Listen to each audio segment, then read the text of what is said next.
What's up? What's up? What's up? 6:03, early as fuck. I am up 4.15% since June 19th. The S&P is only up 1.48%. And the Nasdaq's down even more.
And the reason I'm just starting with this one is not only for the reasons I just cited, but because it's an archetype of the way I like to approach searches of any kind.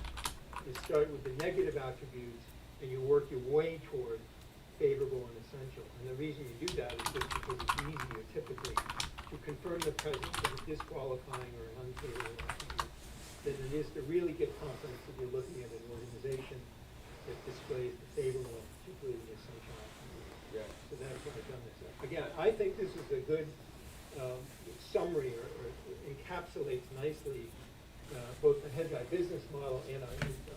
Yeah, of income. absolutely. Yeah. I love your first bullet point right there. It's the advertising for the learning model to stay away from this. But great for ethos and impacted by all of that. That's for sure. Munger famously said that, show me the incentives, I'll show you the outcome. All the money. All right, next slide. I did show this previously on when we did the really deep dive on Japan, which was on June 6th, as I recall, although I did a deep dive and some of you attended down in Nashville the prior week. But we've been, when I say we, I mean hedge eye generally, since late April, and capital allocation since its sort of launch, soft launch, we're still in the soft launch, have been very bullish on Japan. It's a pretty deep analysis, but this is included in this deck for today, Ryan, because it's a good overview or summary, distillation, abridgment of the model that we're using to produce the dashboard that we looked at earlier. Okay. It's not everything that we're doing, but it shows you clearly the A test, the B test, and how it feeds into what we call the OODA loop, the observe, orient, decide, and act. And everything we're doing, the capital allocation, Keith mentioned it when we looked the other day, right? It's use the OODA loop. They're really, really helpful. It's such a simple concept, right? Yeah. It's like inventing the wheel, but let's give Colonel Boyd credit for doing it. He formalized it, right? Way back in the 70s after his mixed experiences as a fighter pilot in Korea. Mixed meaning he had challenges, he was very successful at it, but observe, orient, decide, and act. And the dashboard that we looked at earlier fits into the orient phase of this analysis. The observe tends to be using a lot more of the slides that you and the macro team are producing. So just let's observe, see what's going on in the environment, then we move to orient, and then eventually we decide. Okay. Yeah. All right. Next slide. This has become a favorite of mine. I was not at all familiar with this until a couple years ago, actually. But I do want to give a shout out to Brian and Jeremy and Ariana, and now Ryan too, our retail team. I just think this is a really nifty model. The sales and inventory ratio, gross margin analysis. You can look at it at your leisure. It's obviously two-dimensional, although there are those data points, sales, inventory, and gross margin. Right? I'd like to think that we could, over time, build this out into 3 or 4 dimensions. Now you're talking. Now you're in my Ryan's wheelhouse. and it's too, it's terrific. But I want to give a shout out to it. I'm going to make the following comment, and some of you can just agree or think it's ridiculous. But if you said to me, David, you can only use one kind of analysis, quantitative measure, in determining over the rest of your career where relative to a normal or policy weight you want to be on the U.S. stock market, I would probably pick this. Now, very few people would. And I would for reasons that we don't have time to go into in detail. But if you watch the way this evolves over time, mindful that the U.S. economy is still 70% consumer, in an issue 3 of CIO Corner that we published last week, I did a really deep dive using a lot of the great macro work that you guys put together to highlight, to really bang the table on how stressed we think U.S. consumer is. And it dovetails nicely. I think we don't have time to talk about it, but it dovetails really nicely with what's coming out of the Signet analysis at the bottom-up company level. So I find this tool, and I've envisioned, Ryan, and maybe I'll come back to you, Ed, and others, to think about ways we can apply this two-dimensional, maybe even three-dimensional, to country analysis. You could easily imagine you could do debt to GDP, how is it growing, right, as a measure of we're financing, and then what kind of real GDP growth are you getting as you pile on debt. This ties back into Steiner's amazing early look last Friday and the show that he did on that. No, absolutely. Yeah. I agree, and extremely helpful too on like individual stock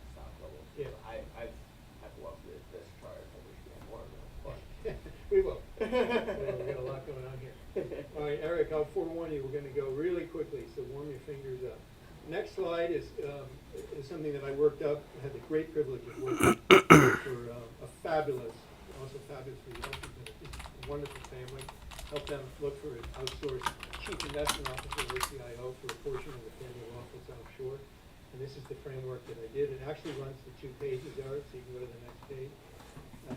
Because the patriarch of the family said, don't just give me the framework, David, but give me, in each and every case, like an example of what you would look for.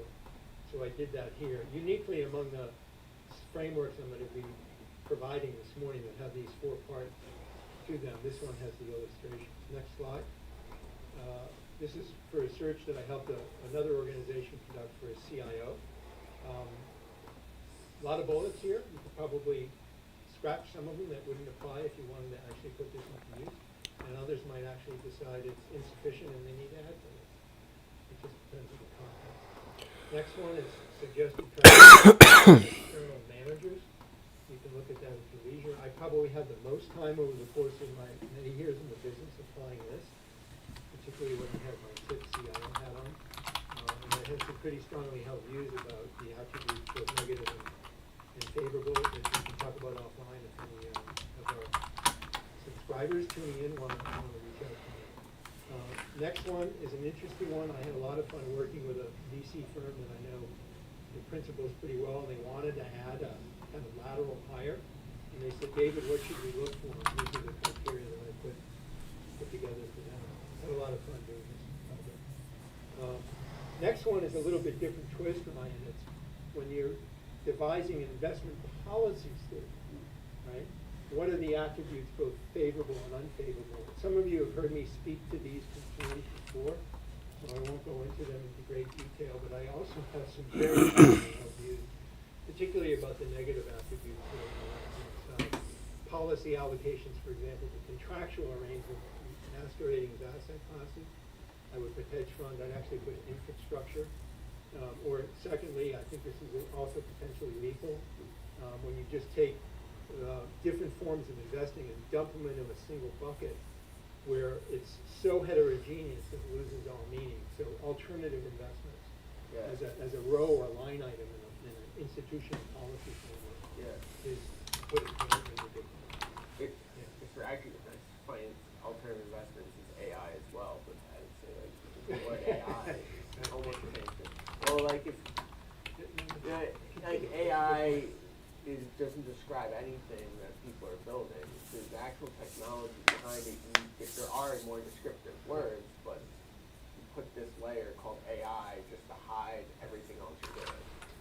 Yeah, we have terms in the English language, I've said this for years, that they become so overused that they lose all meaning. Yeah. Right? So today we've been liberal and conservative, right? I mean, we're many years into the era where those words don't really have any meaning as far as the policy aspect. Well, they also changed how much from when what liberal was back then versus what I know it as. Exactly. Okay, next slide. We've got the Eiffel Tower, my favorite fractal. Can you go to that? Thank you. I did actually show this on an earlier appearance from the studio. This is my friend Ashwin Chabra, who runs the Simon family office now. But I think this is just a terrific framework. It's becoming an increasingly important tool in my toolkit, although it wasn't earlier in my career. And I just really like the way it segments investable wealth into these 3 different buckets of essential goals, important goals, and aspirational goals. I actually took on the challenge of applying this in an institutional setting, which tends to get applied almost uniformly and universally exclusively in an individual wealth or personal setting. But I think it has important applications to institutional funds management, and I tried to do that. I'll send you that stuff if you're interested. The next one, we won't spend too much time on. This is a different framework. I happen to like what David came up with originally. May he also rest in peace, David Swenson, at Yale. And it's been, as I like to say, bastardized by a lot of wannabes. So this might be of interest to those of you who are necessarily having to deal with the challenge of how do we build a so-called endowment model that's reflective of the particular resources, including the absolute amount of wealth that you're deploying. it takes, I think, a pretty big pile to do it really well. Next one is something that I won't spend a lot of time on now, except to highlight the nexus with the prior slide. Because what you see with the wannabes of Yale is you see what we call deworsification, or over-diversification for a whole bunch of different reasons, particularly the fact that the most coveted managers we see, as an example, tend to be size constrained. So you're an institution, you want to get into a coveted VC fund, they give you an allocation, but oh my God, it's only 1 million and you have 5 billion to support it. And you wake up a couple of years later and you have 40 such million. And it raises interesting questions that you can work on in math using the famous Kelly criterion. What are the implied confidence levels of bands that are consistent with the way you deploy capital? And when you look at it, this is just an extreme example. You realize that there's, with the diversification that I'm showing here, that you're telegraphing essentially you actually have no confidence in the judgment for a quant like you, Brian, or both appeal to you and make no sense, right? That you would have that shockingly low level of confidence telegraphed by the specific allocations or weights that you've assigned in the portfolio. Real quickly, because we're almost out of time and I want to leave enough of my questions to you. I would say actually I probably had the most fun in my career of all the frameworks with this one. I ended up calling it the black hole, or ESG. And you can see with the yellow highlighting on the right, what you typically see. This I can conceive this originally for a very large foundation, happens to be based in the U.S. It's near and dear to my heart, that asked me to address their trustees and their senior officers. How do we get our portfolio better aligned with our mission? And all of the conversation was about ESG. And I said, forgive me, but with all due respect, this is actually an incredibly complex problem. Let me see if I can capture on a single page why it's so complex, why you need to start to make trade-offs. We're always making trade-offs with investing or anything in life, generally speaking. Right? And so I tried to highlight the trade-offs here. And All right, let's quite an get effect on the conversation. get our active ticker list updated. It didn't render any easier the ultimate resolution, and there's still, the foundation in question is still, I'll say, working through these challenges and striking appropriate trade-offs.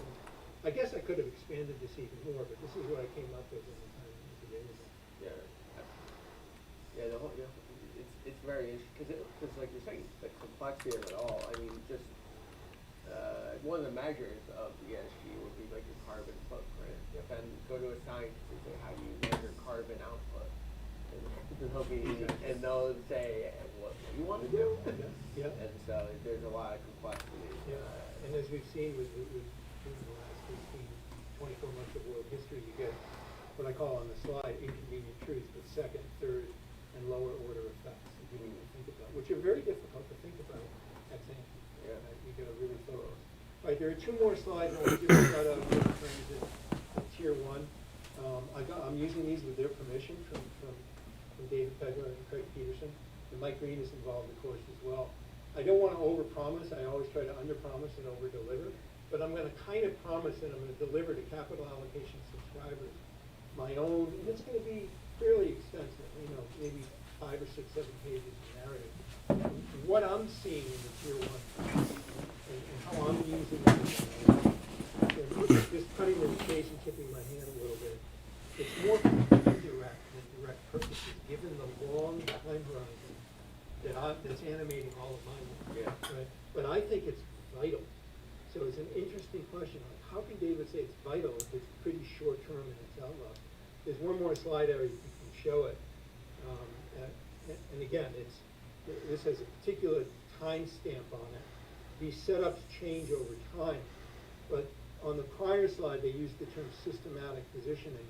And what they're doing systematically, and I think brilliantly and necessarily, is they're trying to aggregate data. So systematic now means, right, it means your CTAs, your kind of vol controlled funds, and risk parity funds. So that's what the systematic is.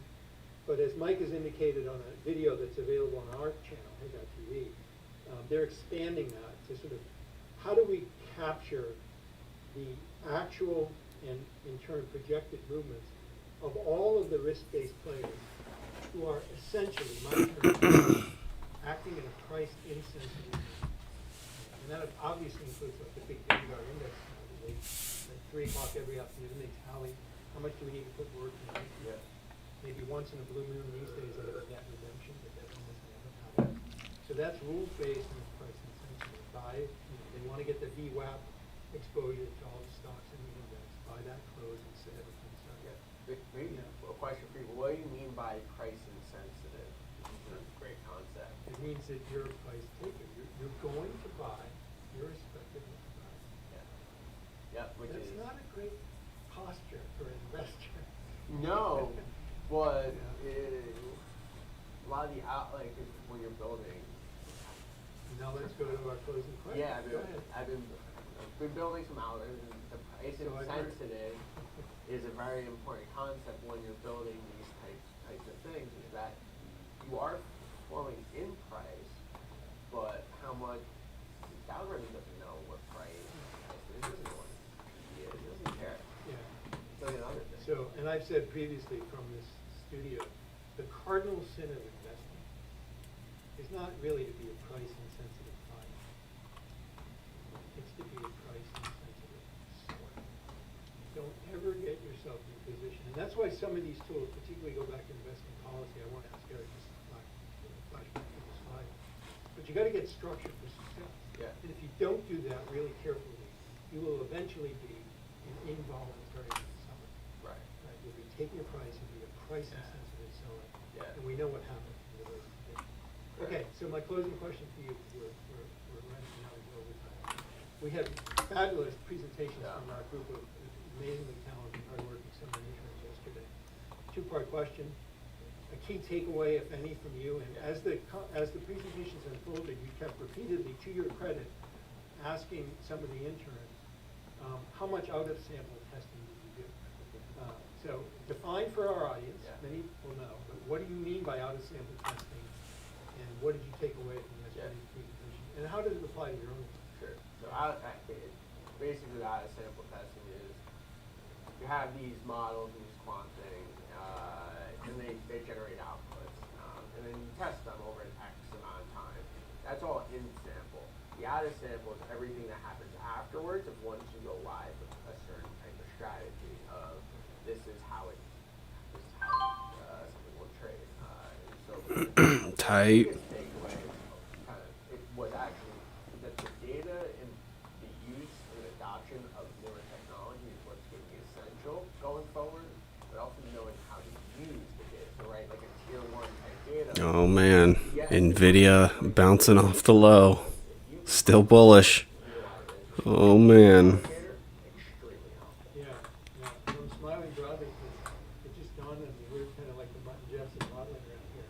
The model you're working on, which I have very high hopes for, is ultra short term. And the model I'm working on, right, the dashboard, is much, much longer. I won't say it's the longest term model we have in use at Hedgeye, because some of our sector heads are looking at way Brian's calling restoration hardware. It's very much a tail and beyond phenomenon, as are some of the best idea shorts. Right? But my model is definitely much, much longer. Anyhow, this has been fun, Ryan. I'll look forward to seeing our audience again next week, and I'll turn it back to you. So. All right. Thank you everybody for joining us. We'll be back at tomorrow on Friday. Good luck out there. Hey, good morning from the control room, everybody. How we doing out there? Get some music going. We have the Texas Rooster Show today, 11:30 a.m., where we'll see Ryan again, along with Taylor.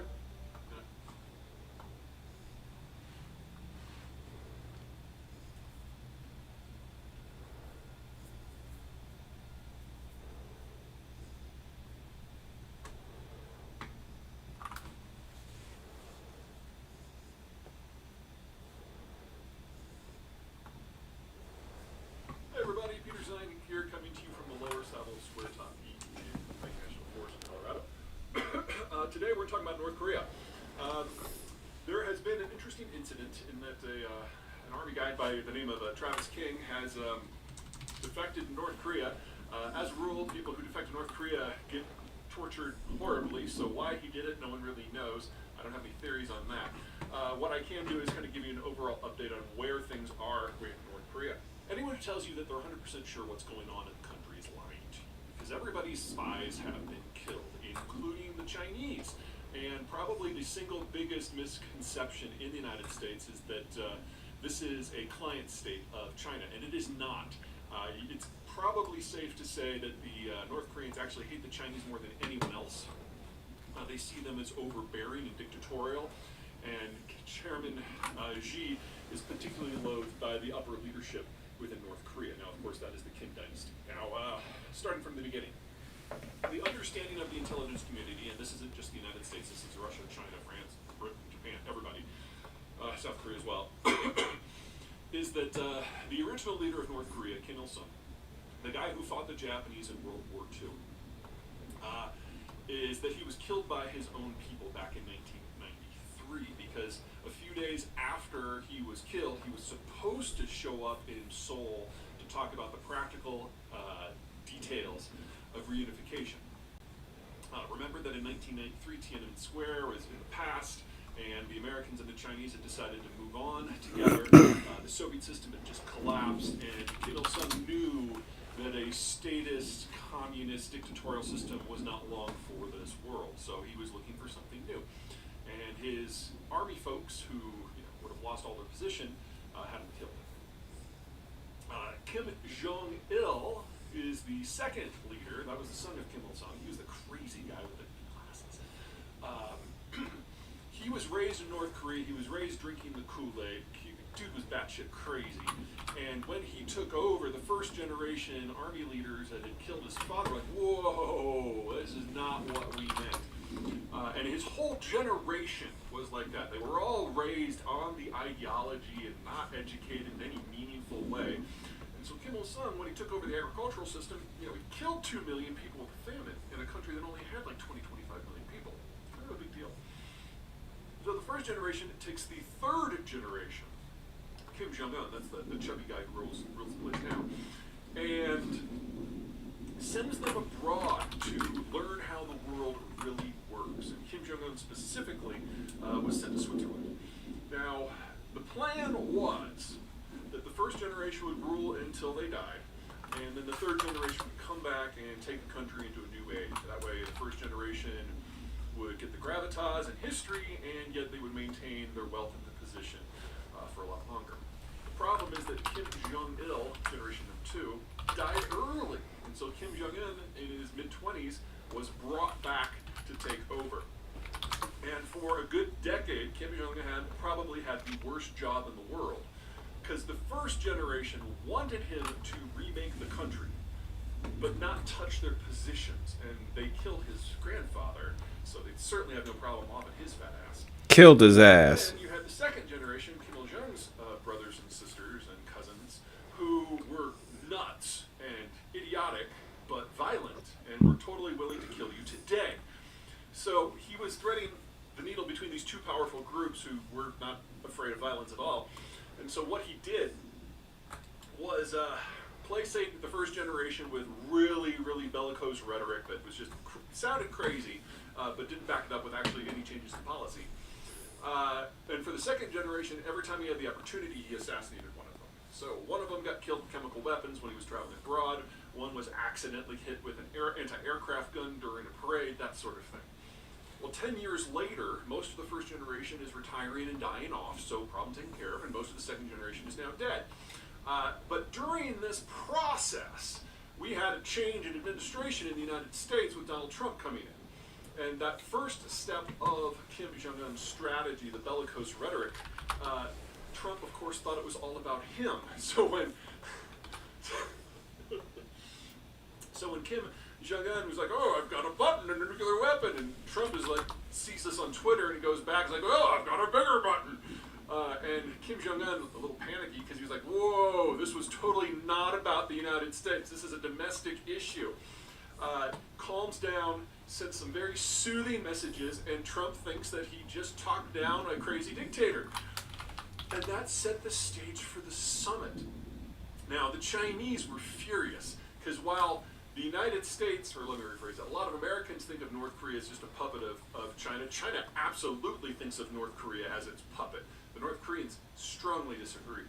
So Kim Jong-un was summoned to speak with Xi, and when it became apparent that Kim Jong-un could be talked out of the summit, Xi got in his big imperial chair. Remember, Xi is like 2 foot tall.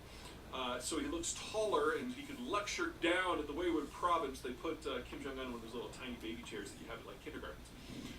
And they played that for state propaganda, and the Chinese ate it up. And Kim Jong-un was furious, so when he got back into his train, he was going home, he's like, we're never talking to these bastards again. Call Trump, tell him the summit's on. And then it happened. And there was a breakthrough in relations, and this was, relatively early in the Trump administration, and I got really excited because, maybe there is something to this Trumpism. Maybe can break out of some of the ossification in American foreign policy. And it was very, very promising. I even have the coin from the summit.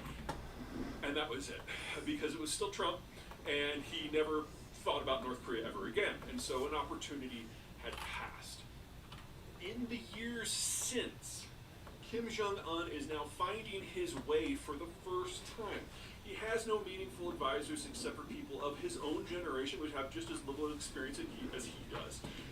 The North Koreans don't get along with the Chinese, or the Russians, or the Japanese, and so they're always looking for little bits of leverage here and there, but they are very, very, very open to a broad deal with the United States and South Korea. And that's where we are right now, and Travis King just kind of rolled right into that. So it may be interesting. The North Koreans may find Travis King's presence an interesting little bit of leverage to open negotiations. I wouldn't count on it, but I wouldn't rule it out. This is still the Hermit Kingdom. We have a new generation. The oldest members of the third generation are in their early 30s now, and they're only now starting to figure out what it means to run a country. So a lot of the rules and stipulations that hold for normal countries just don't apply here because there's no institutional knowledge. The second generation was skipped completely, and the first generation realized that they were living in the past, and so it handed the reins over to the third generation. We just don't know what that means. All right, that's it for me. Take care.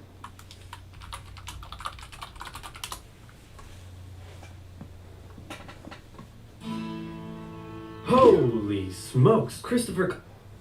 What the fuck?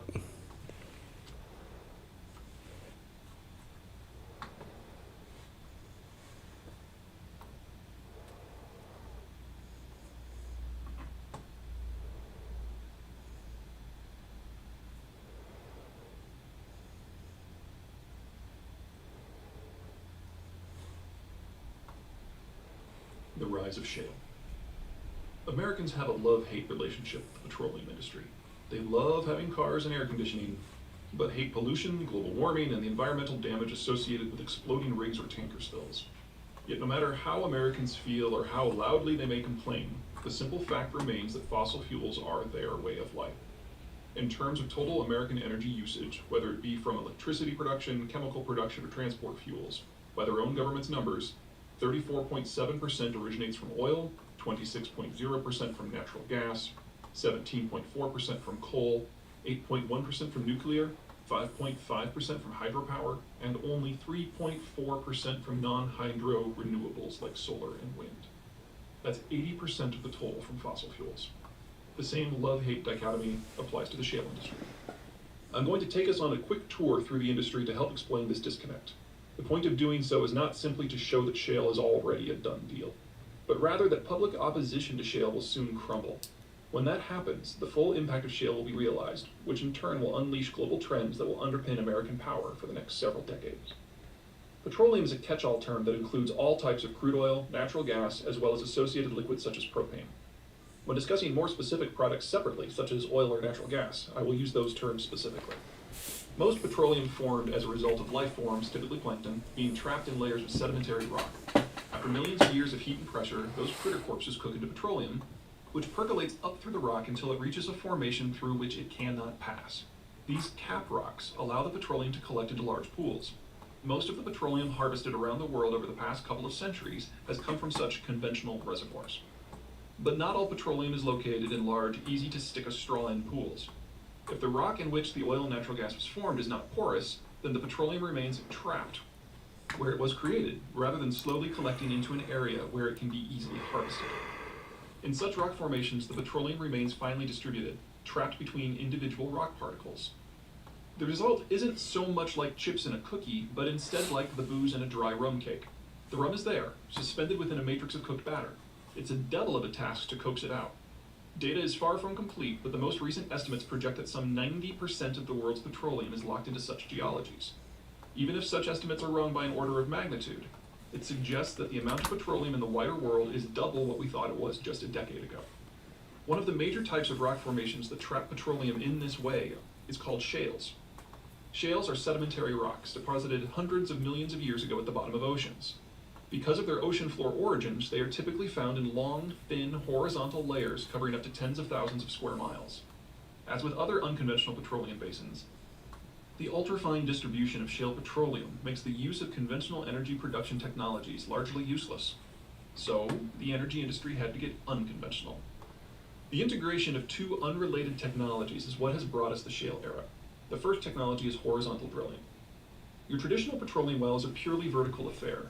If you happen to miss in your downward drilling, tough. If you hit a particularly slanted formation on the way down that breaks your vertical descent, tough. If there's a particularly hard rock on the way down that you cannot drill through, tough. Horizontal drilling allows you not only to drill laterally, but also at angles and around corners, even around multiple corners, to weave your way through complex formations to reach exactly where you want to go. A typical vertical well might only expose 10 feet of petroleum-rich rock, but a typical horizontal well exposes up to a mile. As seismic detection techniques have improved in reach and precision, horizontal drilling has both made pre-existing petroleum fields more productive and enabled energy firms to bring previously unreachable deposits online. In regions with less than stellar technology, Cuba comes to mind, horizontal drilling has allowed onshore producers to reach a few miles into offshore environments by drilling hard up on the coast, but sending their drill shafts out under the seabed. The second tech, hydraulic fracturing, uses water pressure to crack rock. In hydraulic fracturing, petroleum engineers inject a 90% water mixture down the well shaft and into the rock formation. Liquids, unlike gases, do not compress under pressure, and so the rock becomes spiderweb with billions of tiny cracks. Included in the liquid mixture is something called proppant, typically some sort of sand, that wedges itself into those cracks. The rock itself absorbs some of the liquid, and the rest is sucked back to the surface to be recycled. But most of the proppant stays behind, propping the cracks open. Those cracks provide pathways for the no longer trapped petroleum to flow to the well shaft. In essence, hydraulic fracturing forces a non-porous rock to be partially porous, but not porous like the sort of rock formations that generate traditional petroleum deposits. Instead of allowing the bits of petroleum to slowly percolate upward over the millennia, fracturing enables them to travel only along the new, specifically engineered fractures directly to the well shaft. The use of these two technologies in tandem, colloquially if somewhat inaccurately known as fracking, is the basis of the shale energy boom. The focused specificity of fracking technology sets off a very predictable chain of events. Once the cracks reach the trapped petroleum, it flows out, well, up, with considerable speed. At first. Remember that these techniques tap a reservoir, but one in which the petroleum is highly sequestered and barely connected by fractures. Only those elements directly connected to the fractures can flow at all, and they can only flow to the borehole. The result is an initial burst of petroleum output, followed almost immediately by a quick drawdown. In most areas, 1/3 of the total output of a well comes in the first year or two of its 20-year lifespan. The most obvious implication of this quick bleed-off is that if a shale energy industry is going to make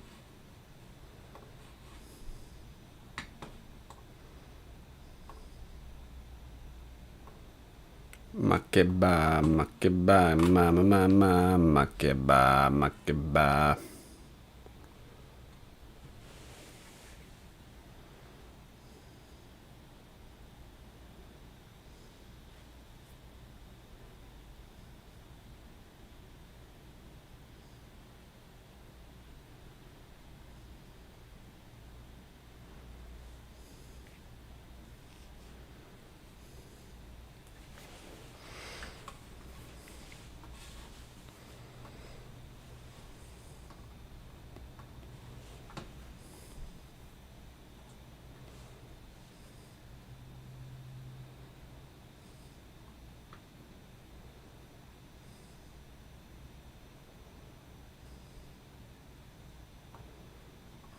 Hey guys, welcome to this channel. My name is Steve. Quick, get out.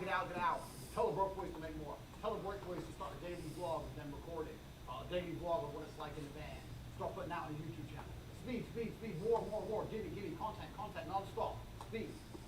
All I did was stick to my 3 basic business principles. Now, imagine you try this for 6 months and it doesn't work. Have you lost money? No. What did you lose? You didn't have a big fancy office. You didn't lose nothing. What's the worst that can happen? What's the worst that can happen? Nothing. And that is the exact point I'm trying to teach you. You stick to these 3 tenets in nearly any business, you'll launch it for basically nothing, and nothing can go wrong. Nothing can go wrong. Nothing can go wrong. Point 4. Let me clear my board.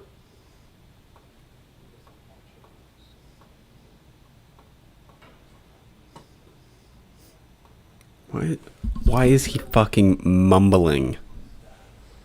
Right. Point 4. Staff. Now. Boom, meta, baby. Bear with me. If you're watching so far, you should have learned along.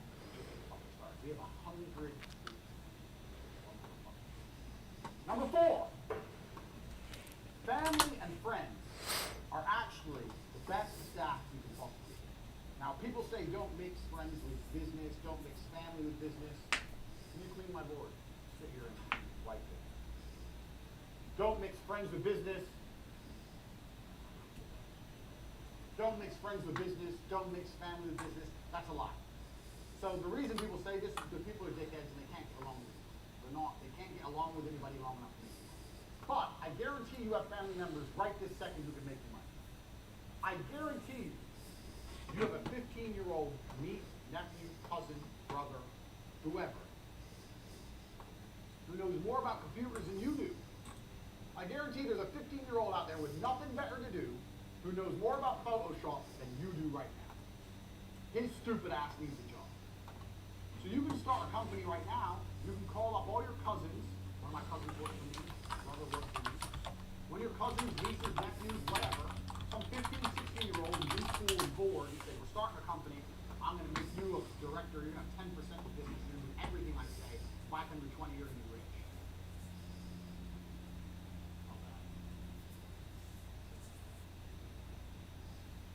You're going to be rich. And he'll come start doing work for you. Now, if he won't listen to you, well then I don't know. You can't tell a 16-year-old to do anything. For me, I always have people I can call. There must be younger people. You don't need some old person. You need young people. And the reason for this is because young people have nothing to lose. If you hire a 30-year-old man, he has to pay his rent. He hasn't got time to waste. He has rent to pay. He has a car payment to pay, whatever. A 15-year-old, he has nothing. He only doesn't play video games. So if the business fails, who cares? He has nothing to lose. So why don't you utilize it? You must have friends or family members who are young enough in a position that they have time to waste. Don't hire people who can't afford to not pay rent. Hire people who live for free. If you have friends and they have a kid, go to your friends and say, your kid's 15, he's good at computers, yeah, I'm thinking of starting a company, I'm thinking of letting him work with me for free, but you can see he's good, I'll start paying him. They'll love that. They'll love the idea of their son or daughter being enterprise to work. Yeah, good idea, what's the business? Bang! There are free, effectively free workers everywhere. And if they're not free, they're extremely cheap. And they're everywhere. You just don't utilize them. So now, let's think of you own a website business. Let's say you don't know, like you're me. I don't know anything about building websites. You want to start a website company. It's oversaturated. I wouldn't recommend it, but let's say you start. You go and you find a 15-year-old, you tell his ass to learn how to make websites, you convince him to do it, and then you start taking money, you give it to the 15-year-old. You're a middleman. 15-year-old works for free. You can do websites cheap now. You can do websites for $300. I'll do an entire website for $300. Half now, half when it's done. Yeah, $150 now. Take $150. Give $50 to the 15-year-old. Tell him when he's done, he gets another $50. $100 for him, $200 for you. You ain't done shit. Boom, wham, bam, done. He can even start your company website for advertising in the game for free. Bang! You have free workers out there. Find young people, because young people can afford to work for fucking nothing. Trying to find members of staff that have mortgages and fucking pension plans, that's expensive. The best staff you can find are young people. And in most cases, young people know more than the old people anyway, especially about technology and stuff. Young people are fantastic. I love hiring 18, 19-year-old kids. They know fucking more than me. about fucking TikTok, Instagram, all the blah blah, all the shit that's big. They know more than me. I'm 33, I'm not even old. These kids are sitting there going, we need to do this and this and this. I'm like, go then. They're like, how? I'm like, how long is it gonna take? They're like, a week. I said, no, it's ready tomorrow. Tomorrow, show me it. Done. Don't piss me off. Go. Speed. Back to lesson 1. Bang. So you already have workers for your business. You already have them. You just don't fucking use them because you're lazy. So contact them right now. Let's get started. I apologize for the change of pace, but Andrew has invited me here to talk about another very important point when it comes to making money, which is work with family when possible. That's why I'm here. Now, it's very easy for people like me and Andrew to tell you to work just with family members because we're two brothers and we're exceptionally close, but we actually learned this from other people. Me and Andrew have always been best friends, but we used to fight and argue when we were growing up, and when we were 16, 17, we worked in completely different, let's call it, fields. We worked different jobs. We weren't actively putting our resources together and trying to make money. We had some friends who were Pakistani guys in the United Kingdom, and they taught us a very important lesson. One of our friends, I won't say his name, he had a Ferrari and he used to drive it around our hometown. We were very impressed, and we said, well, how do you have this Ferrari? Because he was only a lawyer, a junior lawyer, making maybe £50,000 a year. A good income, but not Ferrari income. And he told us, he said, you English people, you white people, actually, he said, mixed race, have it all wrong. I have 6 brothers, and what me and my brothers do is this. One of us is a doctor, one's a dentist, one's a lawyer, one's an architect. We're all in different fields. What we do is we live in the same house. Our wives live with us. Our wives cook the meals and look after our children. And we pool all of our money together. That way we own the house instead of renting 6 other houses. What about the Ferrari? They said, well, a Ferrari finance payment is £2,000 a month, more than me on my own. However, I don't drive the car all the time. So me and all of my brothers, we bought these finance agreements for the Ferrari, our Range Rover, and our Rolls Royce. And we all drive them whenever we want. Wow, that is smart. That's a conversation that got me and Andrew thinking at a very young age. From that point on, whenever we were renting a small apartment, we rented together rather than pay 2 separate rents. Property prices in England were still too expensive for us to buy. But when we worked together, when we were looking at making money, we thought, how can we do this together? And everything from there went in a single thought. Up until this day, we're multi-millionaires. We share bank accounts. I don't know what's in whose account, under what name, which house, which car is owned by who. I mean, I know on paper, but it doesn't matter because everything is collectively owned. Now it doesn't matter so much. Me or Andrew could go our separate ways, buy our own family home, and have 3 supercars each if we wanted to, but we don't. You see, when we were much younger, our first ever supercar was an Aston Martin Vantage, an old one, cost us £65,000 secondhand. It wasn't the most amazing car, but we paid for it, the both of us. That way we had a supercar for both of us to use. The money we saved, we put into business, the other activities we were doing, and that helped us propel forward to the point we're at now. So sure, it'd be easy to divide resources and split now, but why? Am I going to reach the next level faster if I do that? No. So now I live in a 7-bedroom house. My driveway is full, so 6 cars on it. I actually need to extend it now because I need to stop buying cars, but that's fine by me. Always work with family. Now, my cousin from the United States is in a very lucky position. He's now living here in Bucharest. He works with us, and he essentially works with us forever. As long as we're making money, he's going to be here and he's part of the team. When I first met him, he was 5 years old. I didn't see him again until he was 19. Now, when he was 19, he was smart. He had it all going on, but he was a bit privileged. His mother was a very well-to-do woman, best-selling author in the field of political science and a university professor. And he was at university, everything was getting paid for him. I thought, okay, he's not from the same world as me. But then things started going wrong for him. He was sleeping on the floor, delivering pizzas, living the kind of life I remember. So after 2 years of what I call the struggle, I thought, okay, it's time to bring Luke back in. And Luke is now a member of our team, as he is a member of our family. Now, I understand, not everybody has brothers, not everybody has cousins. You may be an only child, you may be an orphan, I don't know what you are. But everyone's got those people that are so valuable to you that you wouldn't stab them in the back for $1 billion and 1,000 women. Those are the people you want to work with. As long as you are sure that they share your sentiments, those are the people you want to team up with. Pool your resources, live in the same house. If you're broke, if you're both working dead-end jobs, rent one room together if need be. If you're good friends and you meet a woman, tell them to take a walk for an hour and come back. That is one of the keys to my and your success. Lesson 5. Lesson 5. Command respect.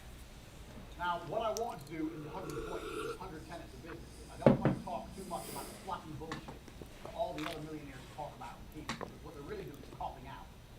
So it's very easy for Ty Lopez, who has no real business, Ty Lopez doesn't know, to say, you get rich by reading books, because it sounds easy. And everyone goes, oh really? Okay, I'll read books. It sounds easy, but it's not true. And think positive, you'll get rich, that's not true either. But some things are true. And number 5, this is true. Command respect. This is true. So I'll give you an example. We're going to go back to Dan. So I still talk to Dan sometimes. He's a good guy. He's got a good heart.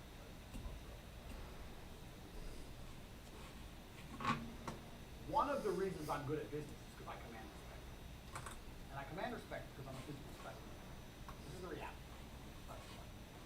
So this helps me, whether I'm running my webcam girls or whether I was pitching television advertising. There's a level of respect humans have for other humans who aren't physical specimens. Dan is a big black guy. The way Dan sold and acted and treated staff, he could get away with it that he couldn't get away if he was an obese white guy. Because there's something evolutionary about humans. You're a person who's viewed as strong, people respect you, and people trust you. If you want to run a business and you want people to spend money with you, then one of the best things you can do is go to the gym. That's the truth. Get in fucking physical shape, and people will see, okay, well, he's obviously not afraid of hard work. He's obviously disciplined. There's some things that are spoken without being spoken. And having a physical presence is one of them. It helps in business in every possible way. If I stand up, when I used to stand up to sell TV, I guarantee you spend $19,000 a year. I guarantee you spend $19,000 a year. When they see your product on TV, a product like this, it's going to sell. You sell online, yeah. Where else do you sell? Oh, you're in the superstores as well. You're going to make twice your money back. I guarantee. If I say that as a big, strong guy who is hell, obviously trained really hard, was disciplined, was not afraid of hard work, that was more valuable about a fat piece of shit. Bit of an extreme example. I'm judging you based on, is what you're saying making sense? But that's just me. I know webcam girls are very unusual business. I learned a whole bunch about business running my webcam. In fact, I approached my webcam girl business the same as I approached every other business, same tenets. I started it for cheap, with the laptop I already had, the program I already had. I found out how to get the money in before I found out how to produce the videos. I do was sending me money for these feature-length porn videos. I couldn't even produce them. I didn't have a fucking camera. I'm first. All my same things, speed, quickly, get everything produced quick. I did all the same things with all my business. But the reason I can have so many girls listen to me is because I'm me. And I'm me because I'm big and strong, man. So if you want to run your business, do not neglect physical presence. Now you can be successful without physical presence. There's a whole bunch of dorks listening. But I'm talking about what I know about business and what I've learned. This is the Hustlers University. And what I'm saying is, it will help you. Even if you're Bill Gates, and he was super successful in the world, he would have been more successful if he was a business. Yeah, sure, dude. Fucking sure. In life, and whether it's in business and every other aspect of life. Being bigger and stronger and commanding physical presence will always help. It shows discipline, it shows that you understand hard work, and it makes your word more valuable. And sometimes in business, all you've really got is your word. You have to promise people shit and they have to believe it. If you do that with big, strong dudes, people just believe you. This is just the harsh reality. This is the Hustlers University. I told you, no nonsense, no garbage. You want to run a company, start going to the gym, get big, get strong. It's going to help you make money. Sooner or later, I guarantee you, it's going to help you. This is point 5. Don't neglect it. Very, very important. Even if it only helps you 10%. 10% is a lot. 10% is the business. 10% is the difference between success and failure. 10% is the difference between a little bit of money and a lot of money. 10% is a huge difference. If you're selling, let's say you're selling $1 million of 200K. If you had an extra 10% margin, if you're a big strong guy, and you got 300K, bang, 100 grand a year. It's a fucking 911. It's a Porsche. There's a big difference. It's a big difference. So do not neglect number 5. It's real. Check the guns. Would you, and here, let me prove the point. Would you have bought this course? You bought this course because I'm at today. You bought it. You've obviously looked at me and you go, you know what, I stuck about this guy. You know something I trust. Would you have still bought this course if I was morbidly obese? I know it's extreme, this question. If I was morbidly obese in my chair, very, very fat, on this YouTube about business, would you have bought the course? Would you have bought the course? And if you're honest with yourself, you think, yeah, you're probably right. I wouldn't have bought the course. So that's the extremes. I'm a professional fighter of obese. These are extremes. But the extremes prove the point. The closer you are to a good physical condition, the more likely you are to be respected, and the more likely you are to be able to say things you believe. So, get in physical shape. That's point 5. Commanding respect is always, always to be able to help you throughout life, especially in business. Point 6. Resell to people you've already sold to. Easiest money. So, in T2 television, because obviously we knew we wanted money. Shit was getting hard. What we do is we were selling these 18, 19 grand deals. One of the reasons we survived so long is we get people to sign up, pay 18, 19 grand, make their advert, show them their advert, hope they love it. And if they love their advert, then you try and sell a bonus airtime package. You come at them and say, by the way, we've got a really big purchase coming up from McDonald's. And we're getting airtime extremely cheap. And for only an extra 5 grand, we can do an extra 100 spots on TV. Some garbage, some shit. And try and sell them this extra package. And this package had some profit. The spots we give them, we didn't know were 9 cheap bullshit. And this was our only chance to make some profit. So if they said no to this, we did all the work for effectively nothing. If they said yes, we'd make $5, that's how we would survive. So if we tried to put that in at the front end and sell 24, 25 grand packages, we couldn't sell it. When we sold them at 19 and then tried to upsell them later, we had about 60, 70% upsell rate. People like their advert. So the easiest money you'll ever make is selling to people who have already bought from you before, as long as you relatively support people. So we did it after the advert. We never tried to sell it to them before they saw the advert, because then it becomes harder to sell. So if you do a good job or a half good job, the best customers you're going to have are people who've already bought from you before. You should already know this about business. This is very easy. But it's so much easier to sell to somebody who's already bought from you than it is to sell to somebody new. A lot of you watching this may have already bought something from you before. Congratulations. But it's very, very important. It's very, very true. So I know a lot of people with a lot of different businesses, and they all call me up for advice. And one of the first things, I had a guy call me up about 2 months ago. He was saying he's struggling for cash. He asked me to borrow money. And I said, I won't say who he is or what business it is, because you know. So to protect him, I was like, well, okay, how much do you need? He said, 2 grand. So how many customers do you have? All in all? Yeah, all in all. How many customers do you have? About 10,000. But bro, there's your 200 grand. Put together a fucking email campaign. Do a huge discount. You don't have to let it leak out into the public. Let them pay full price. These people have bought from you before. Put it all together, pow, and blast it out. There's your 200 grand. What do you need me for? These people have bought from you before and you delivered. There's your money. Your money's sitting right there. Go get it. So easy to sell to people who have already bought from you before to do a half good job. In business, you don't need to sell to tons of people. You need to sell to the same people over and over. It's much easier to sell to the same people over and over than it is to keep finding new people. Keep that in mind, especially during the time when you need cash, or you're trying to raise cash, or you want to increase cash flow. The first thing you should do, if you have a company, you're making a bit of money, making a little bit of money, you know, I want to make some more, what can I do? Don't look at advertising more. Don't look at getting new customers. Don't look at a new product launch. The first thing you should do is go, is there anything I've already bought that I can resell to people who have already bought? And that is the easiest money you're ever going to make. Don't forget that, because you'll need that at certain points in your business where you're going to need to be able to pull that ace out your sleeve and generate money from thin air. Keep in mind, that's point 6. All right, point 7. This is another one that goes back to point 2 and point 3. This is really important. Don't get legal before you get rich. This is super important. We're talking about hustling here. I'm telling you the hacks to becoming rich. Do not get legal before you are rich. You can fix your legal bullshit when you've already made money. It's a shame I've deleted my, or it's erased my people makeup.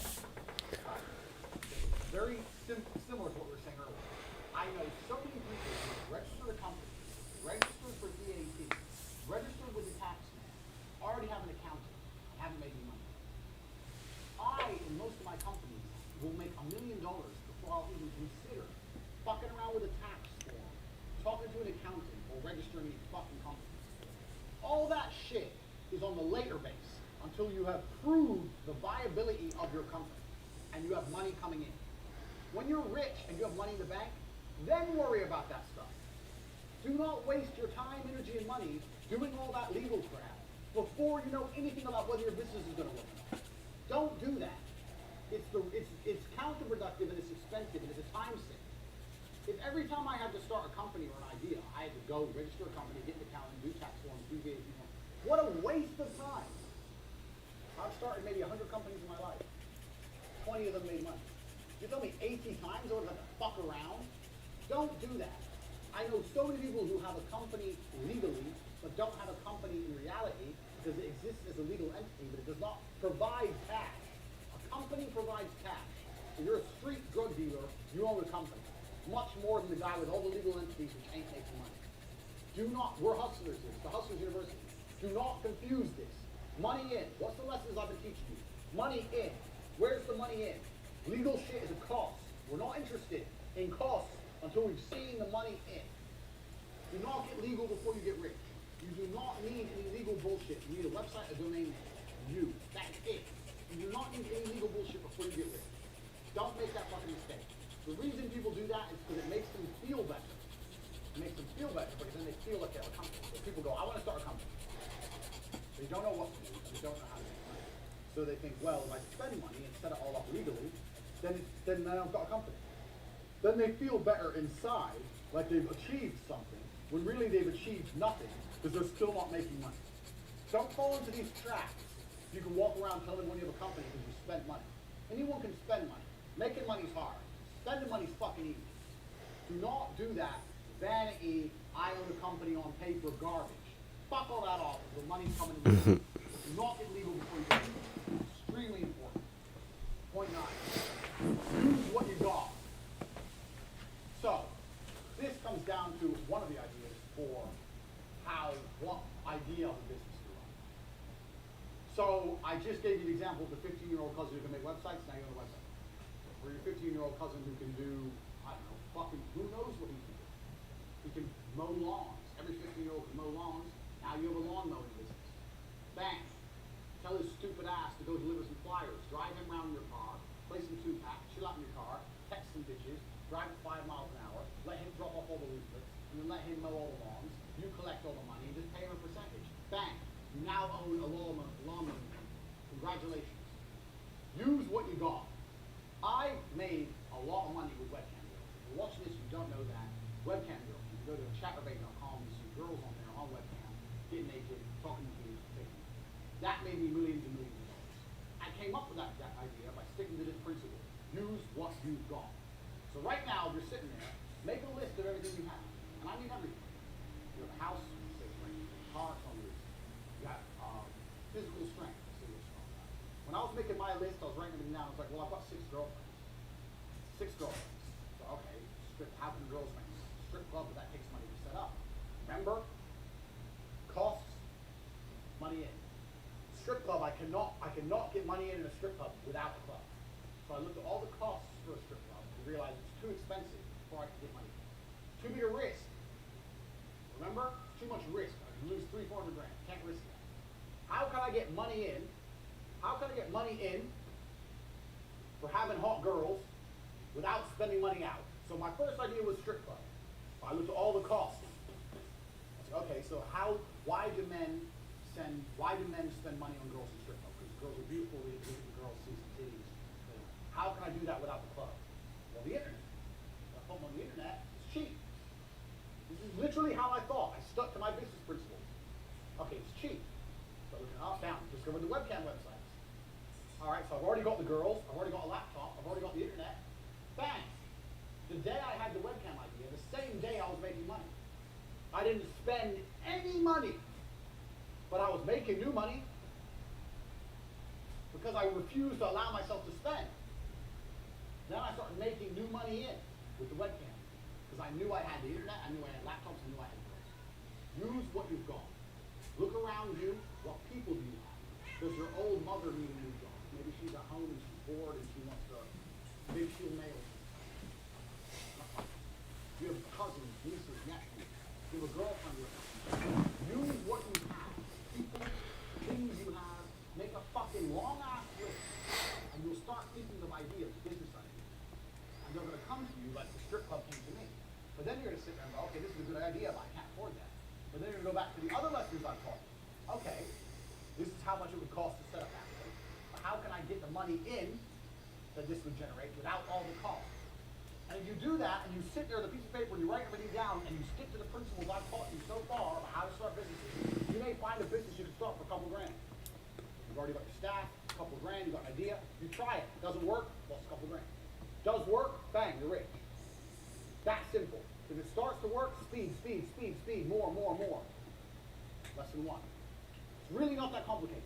This is how hustlers get rich. It's really, really simple. So, use what you got. A lot of you already have things you can use, you just don't use them. Uber's another one, man. Uber's a fucking perfect one. So, I know Uber doesn't pay very much at all. But, you know what everyone loves to do when they first get their driving license? Drive. Maybe you have a 17-year-old cousin or some shit who just learned to drive. Get an ass on Uber. Rent a car. Find a way to rent a car. Tell him you're doing 10 hours of Uber a day to train how to drive. Lie to his ass and say in the Uber app you can track and make sure he comes to the bus. Put his ass on Uber. Pay for his gas and give him half the money and keep half to yourself. Bang. Done. Set him up. Get him ready. This is shit. I didn't plan. I'm just telling you things off the top of my head. This is how I think there's awesome. I don't need to sit and think. I just know there's money. And I find a way to get the money. That's how I am. So right now, you've got cousins out there who aren't driving Uber. If you can convince them to drive Uber, well then why don't they do it without you? Easy. You can talk some shit. Make some shit up. Hey, have you got an Uber account? No. I'll set it all up for you because it's complicated. There's some tax on it. Tax. Blah, blah, blah. Give them an Uber. Give them a car. Done. What are you waiting for? Use what you got. You've already got people. There's cars. There's things happening. You're just not doing anything. Look around, make a full list of what you have, stick to the business principles, and find a way to get money in without spending money out. And you won't lose. That's what I did with the webcam. And then millions of dollars. Millions. I ended up with huge numbers of dollars. All because one girl. I started with one girl, made money, bought another laptop, got another girl, 2 girls, made money, bought a bigger apartment, 3 girls, 4 girls, 5 girls, bang, bang, bang, bang. Before you know it, I had a fucking empire of women. Because I stuck to my business principles. I never spent money I didn't make first. For my webcam company, which ended up generating over $7 million, I never once, ever spent money that I hadn't made. I didn't spend $1 out of my pocket that I hadn't already made. From zero. Just like I started my advertising agency, zero. And this is why when people come to me and go, I want to start a business, I need an investment. I sit there and think, you don't know about business. If you knew about business and your idea was really good, you wouldn't need my money. You'd pull it off from zero. If you're talented, your idea is good, you don't need money. So if you can't make it from zero, You don't need money. You don't need money. lose a whole bunch of money. No. It would work. No, you don't need money. No. Money will start coming in fast, and you'll have the money you need. If no one's sending you money in to give you the money you need, then the idea doesn't work anyway. So if I put these hose on, Hose. if I put these chicks on cam and no one was paying them, then they weren't hot enough to be in a strip club, were they? Luckily they were, I know that. This way I get to find out if they're good enough for free. This way I get to find out if they're good enough for $200-300 grand. Think about it. Use what you got. You've already got shit out there, you're just lazy. Point 10. Staff. I know a lot of people who are starting companies, or they want to start businesses, the first thing they say is, I need an assistant, or I need this, or I need that member of staff. Staff need a clear objective. So here's the very simple magic rule for staff. Staff either make you money or save you time. Or you don't need them. So, a salesman, sales staff will sell things and bring money in. You'll be able to sit there and see exactly each week how much money that member of staff made you, and you'll be able to make sure that he made you more than he cost you. Fine. Other members of staff are going to save you time. Even if it's a general assistant at the end. You'll be able to see the time saved, the tasks they do. And you need to be able to sit down with a piece of paper once a month, once every couple of weeks, whatever, and audit your staff. Staff member. How much money do they make? How much do they cost? Positive or negative. Staff member. What tasks do they do? How much longer from my life would it take you to do? Is it worth it? Because if you could have done those tasks in your free time instead of watching TV, then you don't need that fucking member of staff. Fire them and save the cash. You have to audit your staff very specifically by this method. They either save you time, or they make you money, or you don't need it. Now, anyone who's worked any kind of job knows if you go into any kind of company, most people are doing nothing. I've worked so many jobs. Everyone did nothing. In fact, I had a job at a company selling advertising after T2 failed about a job at another company selling websites. And I spent 3 of my 5 years.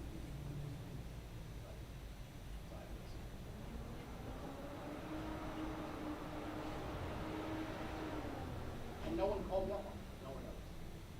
3 days a week, I did nothing but read Wikipedia. I couldn't access it. That is literally the level of laziness most people experience. You take out coffee breaks, cigarette breaks, chit-chatting in the office, most people do fucking nothing.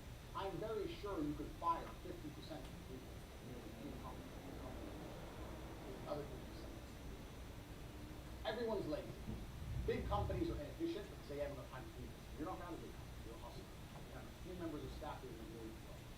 You're going to make sure that you're either making you money or they're saving you time. Now, the amount of time they're saving you isn't enough, or they're not making enough money to cover their wages, they've got to go. You've got to be ruthless in this game. But this is how staff, this is the magic formula of staff. So when people say to me, I want to start a company, I need assistants. Assistants do what? Oh, just to help me with things. What things? What things will they help with? How long do those things take? How much time is that going to save you? And why do you not have the time to do these things? Because you want to watch TV? Because you need to relax? Because you're afraid you'll burn out? Shut up. Garbage. All garbage. You want to feel important and tell somebody what to do. It's not how you get rich. This is the magic staff formula. Do they make me money? Do they save me time? Write it all fucking down. Work it out. And if it ain't good enough, they got to go. Simple. That is how you manage staff. I get asked so many questions about staff. Making money, saving time. Done. Another thing that's important with staff is you have to teach staff your business ethics. So, whenever I have a member of staff, I've argued with staff so many times. Everything must be done quickly. That is how I work. That is how I want them to work.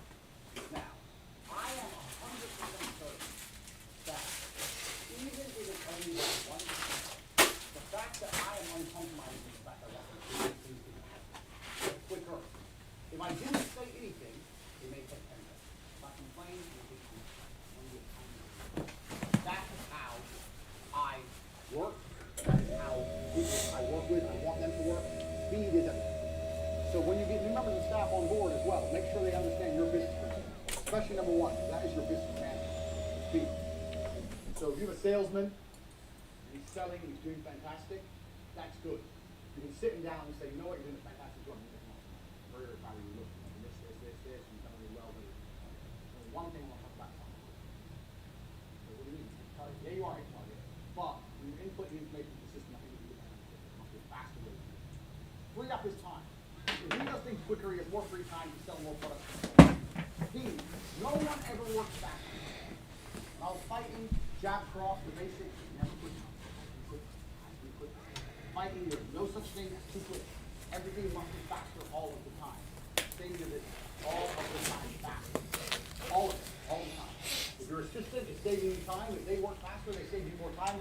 and to do more things to save you time. Faster, all the time. Even if they're both performing, you still have to re-synthesize and re-alliterate point one. Point one is super, super important. If you do that, you're going to get more out of staff, more money's going to be made, more work's going to get done. It's better for everyone as a whole. I learned this business. I learned this. We're going to come, I mean, probably some of these points will overlap, but before television, I worked as a fishmonger. When I was 15 was my first job, and I used to carry boxes of ice and fish at 6 o'clock in the morning on the market. Shit job. In the middle of winter, carrying ice, 6 in the morning, it's nice at 5, it's dark, hands are soaked, it's horrible. And I also knew a lot of money. So if I'll do that, you're 15 years old enough, you'll make a fucking website. So get up at 5, run from where I lived in Luton to the town center market, run, because I didn't have a fucking car, work 10 hours, and then run home.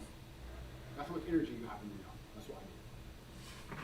And the person I worked for was my uncle. My uncle worked there, his name was Keith, and he always used to tell me, faster, faster, faster, faster. And I was always trying to move these boxes of fish as quickly as possible. And when I was moving all the boxes, I'd say, yeah, but if I finish it all, what's the rush?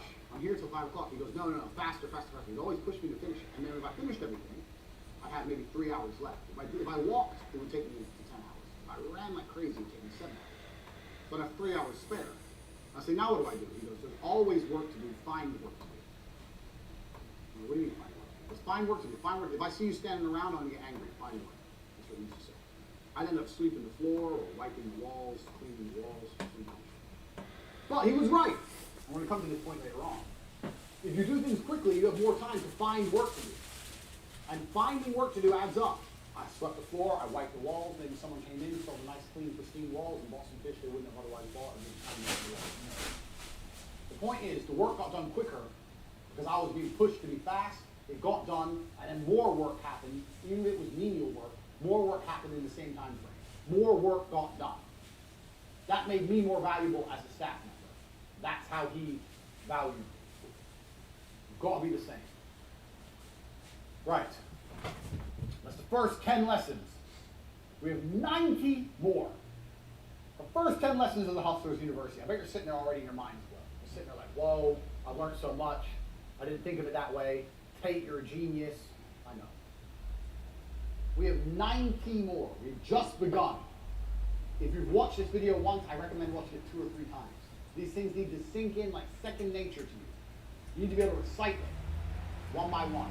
We've talked about how you start companies, what you prioritize in the company, how you make sure everything was done quickly and why that's so important, how you manage staff, how you find ideas to launch companies, what members of staff you can get. We've covered all this in the first 10 points. This alone is enough. This alone is worth the value of what I've taught you. And we've just begun. The first 10 points of the Hustlers University. If you watch this video, I recommend you watch it 2 or 3 more times before you even move on to number 2. If you want to move on to number 2, do it. But you need to pay attention to these because they are the basis of everything I'm going to teach you here on out. Right. Hustlers University, straight into it. Point 11. Outsource cheaply. If there's something you cannot do and you need someone to do it, you need to outsource cheaply. You can either find a student, as I've discussed earlier, finding a niece, nephew, blah, blah, blah, or find students. Students are fantastic because students need work to do for their fucking projects or whatever. Let's say you need a video. Find a film student. They'll do it cheaper than a film company. Find students or use Fiverr. Outsource cheaply. And never, point 11 is, never hire, you can avoid it, please do. Don't hire another company to do your work. So as a company, let me remove my beautiful diagram. As a hustler, so I'm not trying to teach you how to be a CEO. I'm teaching you how to make $5 or $6 million a year. You can buy supercars and do that. As a hustler, you want to be here at the top. That's me.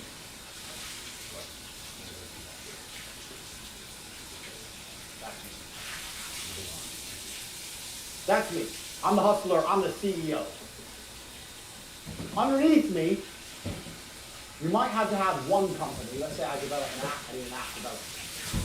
But if I can help it, I'll hire a student to make my app. Ideally, you want individuals below you. You want this person who's your assistant, this person is your sales, this person does your app development or whatever, and it's all people. Maybe you will need a company below you to do something. So let's make this specific. Let's say I have an app company. And then let's say this person is, these are all people that do different things. Sales, assistant, sales. My relationship with the people is always going to be better and cheaper than my relationship with the company. Because a company is not interested in making you rich. And I know you think the people aren't either, but bear with me. A company is interested in making itself rich. They're very different things. So if I have, let's take an example as a website. If I need a new website, and I tell a person who works for me to make that website, me and the person have a personal vested interest in such website, I can discuss with him personally, we can get it done. If I hire a company to make my website, it gets added to the list of work, and then this company thinks, how can we get more websites? Do you understand where I'm coming from? The person who's tasked with the website has one job, make my website. The company who's tasked with the website has two jobs, make the website and find more people who need websites. They need to do two things. And if they're smart, and some of them are, if they had to choose between delivering your website on time or taking on more work and taking more money, they'll take the money. Their primary focus is not your site. Their primary focus is generating money. Do you understand these? There's a huge difference. This person's primary focus is completing his job for his boss. This person's primary focus is not completing the job for the boss. It's getting more money from somewhere else. It has nothing to do with you. Fair enough, they may have more people in different departments, blah, blah, blah. But that's still the primary goals of the individuals. The primary goal of the individual and the primary goal of the company. Plus, the company's more expensive. So, you want to try and outsource cheaply. You want to have individuals you work with. Now, if an individual has a company, fine, that's still an individual. When someone goes, I'm me and I have my company, I see that as an individual. I don't see big companies as people I want to work with. If I want a website, I don't want to go into some office full of people making websites. I don't like that. I've never had a positive experience with that. It's always expensive. They always have other jobs and other things to do. Their primary goal is making money. They don't really give a shit about it. Now, if you need something very specific and personalized and you need a really big company, okay, do it. But in most cases, you don't. Try and work with people and try and outsource cheaply and try and use students. This is number 11. Nearly anything you need done, a student can do. You can find students, and students are, drum roll, broke, which means they work cheap. Find students. If you don't know how to do something, find a student who does know how to do it. Try and avoid going to companies. Companies have a different objective than keeping you happy. If you have good staff under you, you become like a team, you become like family, everyone wants to work together, everyone wants everything to work. If you're a good leader, your staff genuinely want everything to work, and you genuinely want your staff to be happy. It's a happy medium. Everyone wants success. This company doesn't really give a fuck if your company fails. If you've paid the invoice, they don't give a shit. You've paid the invoice, they have to deliver a website, whatever. They've got 10 other people to make the websites for. Oh, your company fucked up. Big whoop. Work with people with vested interests. Students, young people, try and outsource cheap. Try and avoid hiring another company to do anything. As a hustler, you want to have you at the top, individuals you can trust below you. That is the happiest company structure. You don't want to be working with lots of companies. I know guys who are trying to start businesses, they hire a website company, they hire an accountancy firm, they hire this, that, and I was like, all it is you at the top, company below you, company below you, company below you, all trying to send you invoices and suck you dry. It's bullshit. Don't do that. You won't get rich very quickly doing that. Trust me. Point 12. I've said this already, and I'm going to say it again. I've been over this, but I'm going to stress it. Like I said, some of these points are going to overlap a little bit because of the way I explain things off the top of my head, because I'm a fucking genius. I don't need to sit there and script this out. You can't fuck up if you don't spend money. This is key. It's very hard to fuck up if you don't spend money. Now, if you have a very successful business and you're sitting on lots of money and you don't upgrade your business and then you go out of business, that's a fuck up. You should have spent money, yes. If you're a Blockbuster and you are sitting waiting for people to rent videos and you didn't invest in a streaming service like Netflix and you go out of business, yeah, you fucked up. You should have spent money. But at the beginning of a company, as a hustler, if you don't spend money, it's very hard to fuck up. 99% of business fuck-ups are, I spent cash and I can't get it back. I spent cash and I lost it. I spent cash and now I don't have enough cash. If you don't spend, it's very difficult to fuck up. And this is why being broke is so liberating. I was happier starting businesses when I was broke. If you're watching this and you're broke and you're living at home with your mom, you are lucky. If everything goes wrong, you still have somewhere to sleep, you're still going to eat, you don't have to worry about a mortgage payment, you don't have to worry about car payment. If everything fucks up, you're still okay. If you're in a position where you're semi-successful, you're a BMW in an apartment, now you can't afford to fuck up, you're going to lose everything. This is the point. So, if you're not successful, things are even better. But spending money is the easiest way to go wrong. If you don't blow money, it's very hard to fuck up. And that's why we go back to the way I teach you to start businesses for nearly for free. Don't spend money. If you're going to spend money, spend it on what you spend it on here. Knowledge, information. I'm going to save you thousands, hundreds of thousands for it. But in general, I see people and they're so happy to spend money. Don't spend your money. It is very hard to fuck up if you're not spending money. If you've got a hustle, it doesn't matter what it is, and it's bringing money in, yeah, and you're not spending money all the time, you'll be okay. Now, I'm not saying be tight. I'm not saying don't invest. I'm not saying be stingy. I'm not saying any of that. I'm saying be careful and think, do I need to spend this money right now? And when you were to decide if you're going to spend money or not, the question is it going to make me more money? So, let's take our makeup brand. You have your makeup brand. I chose makeup because I don't know anything about makeup. So I'm a man, so it's just a general thing. You have your makeup brand. You have your website. You're doing some advertising. You've got a few YouTubers, makeup YouTubers using your products, and you're doing some advertising. You're bringing in money, right? You're bringing money. Right now, you're all working from home. You work from home. You've got boxes around your bedroom. You're working on a laptop. You're making money. Now, you have some money you can spend. How do you spend that money?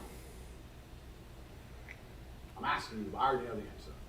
The answer is you spend the money in a way that will bring more money in. So let's say you're semi-successful now. You may sit and think, well, I want an office now. I need to get an office. No, you want an office. You don't need an office. You're making money without an office. Setting up an office, is that going to bring in more orders?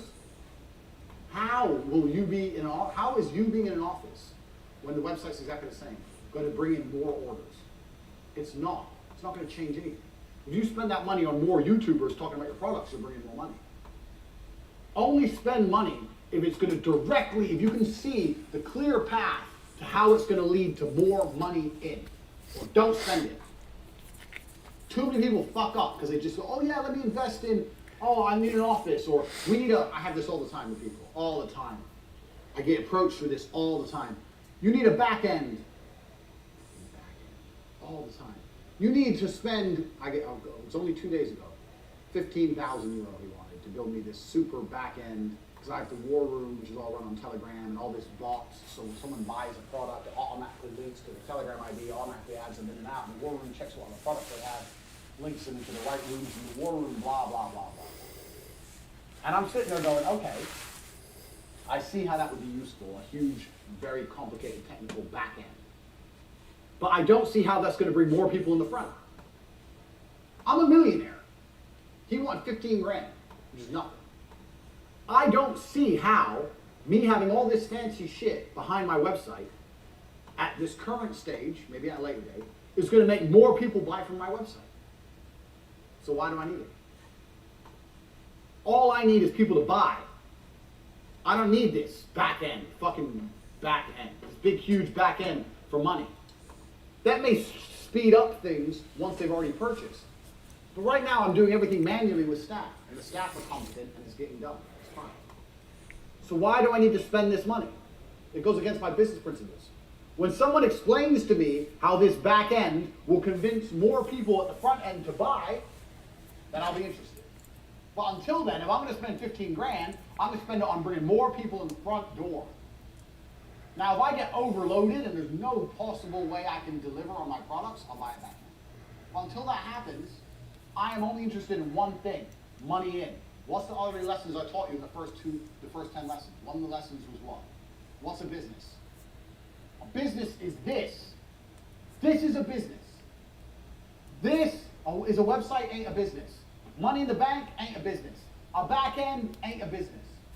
The only thing that's a business is this. Orders coming in. That is a business. The rest of it is bullshit fulfillment. This is your focus. As long as you have this, you will be okay. T2 succeeded for a year, and it would have been for many years, because of this. As long as you have this, nothing will go wrong. If this goes, you're fucked. You can have the best website, the best cash reserves, and the best back end in the world. If no one's ordering, you're going to go out of business. If you have lots of orders, no cash reserves, and no back end, but people are buying and buying and buying, you've got a business. This is it. This is your focus. If you're going to spend money, it has to directly lead to this. Don't fall for the geek shit. Especially with the war room. I've had some people come at me and go, oh, and it's going to be a program, and it's going to be geek shit, programming, blah, blah, blah, and you're able to see everything, da, da, da. Very interesting. I understand why that sounds like something I need. But I don't see how it's going to convince more people to join the war room. People join the war room because I'm me and I give value. That's why they join the war room. And manually, I make sure everyone ends up where they need to be. And it's fine. You could argue that this might speed things up. And that's going to go back to number one, speed. This is going to speed things up, give my staff more time. But I already do my staff time equation. Remember staff, time saving? I'm very happy with the amount of time that's being saved, the amount of money each member of the staff's making. I have a good equation right now with my staff. That doesn't need adjusting. My staff are all fantastic. Everyone I work with. So I don't need to invest a bunch of money. Plus, is we're going to have a bunch of teething problems and not work properly. So the point is, if you're going to spend money, be careful. If you're going to spend money, you need to see a clear link to how it's going to bring more money in. Nothing else. This is your business. Nothing else is your business. The rest is bullshit. Point 13. This is fucking important. This is the biggest mistake I made in T2. Businesses won't last forever. I know you think your business will last forever, but it won't. And if a business won't last forever, you need to get rich quick and put yourself before your business. The biggest mistake I made with T2 is I was so desperate trying to keep it afloat that I wasn't taking any of my own money. I bought a new car, and I gave myself a little bit of money. But if I can go back in time, I would have milked that cow. I had money in the bank. But to keep it surviving, I didn't want to take so much money. I had to keep Dan's coke habit down, so I reduced the amount of wages we were taking, kept it low. So when it all blew up, I wasn't sitting on any money. I kept the company alive at the expense of me. If I could go back in time, by the time it all blew up, I'd be sitting on $500,000 clean. Look after yourself first. And this is very, very important because no business lasts forever. Doesn't matter what the business is. Even my TV advertising business that worked 13 years ago would never work today. Calling people on the phone trying to convince them about money when they can just put a YouTuber for £500 with more viewership and they can track the clicks and directly see how much money they're getting back, which you can't do with TV. I could never sell TV to somebody. Never. This is before Instagram, before social media, before YouTube. All this came along and killed TV. Now there's a few big brands left. Netflix, who even watches TV? That business wouldn't last anymore. I bet if you told blacksmiths 200 years ago that being a blacksmith ain't gonna ever work again, they would have what? People always think that. What are you talking about? Blacksmiths aren't around anymore. Every single business is gonna fail, sooner or later. So if it's gonna fail, make sure you get that money before it blows up. I have no problem with any one of my businesses going boom if it's already paid me. If all my cam girls quit, but I have $3 million, good. If I've taken all that $3 million and invested it in a big studio and reinvested all the money and made everything nice, and then they all quit, then what was the fucking point? The goal of a business is to make you rich. This is the point of your business, to make you rich. The point of a business is not to have a business for vanity. The point of the business is to make you rich. Look after yourself first. Now, obviously, this is an equation. I'm not saying only look after yourself to look after your business. I'm saying take this in mind, keep it as a happy equation, and make sure you're getting that money. With T2, I made a mistake, and I kept funneling all the money back into keeping the ship afloat. My ship. T2 ship. On the way. And I didn't take enough of the money for myself. Kept investing in new staff, new computers, dumb shit. I was 20. All the lessons I'm telling you now are lessons I've learned. If I would have just taken the money, you know what? Get a deal in. All right, yeah, we'll keep it going. Yeah, just take the money, take the money, take the money, take the money. If I kind of blew up, I would have been sitting on 500 fucking grand. And I didn't. You have to look after yourself. A business won't last forever, so you have to take the money and get rich. Look after yourself. If you're thinking about, oh, maybe I need a new camera, maybe I need a new car, maybe I need new vans, whatever your business is, doesn't matter. Think about it, but also think long and heavy. Is that going to bring new money in? Let's look at video production business. Just comes to my head. You have a video production business. You're filming in 4K. You want this new camera, it's still 4K, but it does all these extra features. Does the layman understand it? Not really. If you can go to a meeting and tell them you're going to film in 4K, it's the same. That camera's 20 grand. I don't know. I don't know. Do you spend the money on that camera, or do you just pocket the 20 grand? Tell me what you do. You pocket the 20 grand. Because it's not going to get you any more clients. It's still 4K. You can just lie in the meetings and pretend your camera can do what that camera can do. You're not going to lose or make any more business. Take the 20 grand. It ain't going to add money in directly, so you don't need it. You need to be getting rich from your company. Look after yourself first, because when your company fucks up, you need to be able to say, okay, abandon ship. Woo! Abandon ship with fucking suitcases. Don't abandon ship. When I abandoned T2, I had nothing. And that was a mistake. I worked my ass off, sleepless nights, millions of dollars through the bank for nothing. Don't do that. Look after yourself first. This is point 13. A business won't last forever. You need to get rich quick, and you need to take the money. Take the money for yourself. Don't run a business for vanity. Look after yourself. Get that money and keep it. If you have to choose between you and the company, most of the time you should be choosing you. Obviously, it's a balance. You need to make sure your company is looked after. You need to reinvest in your company, blah, blah, of course. But still, you are the primary focus of your universe. Everything serves you, including your company. That's point 13.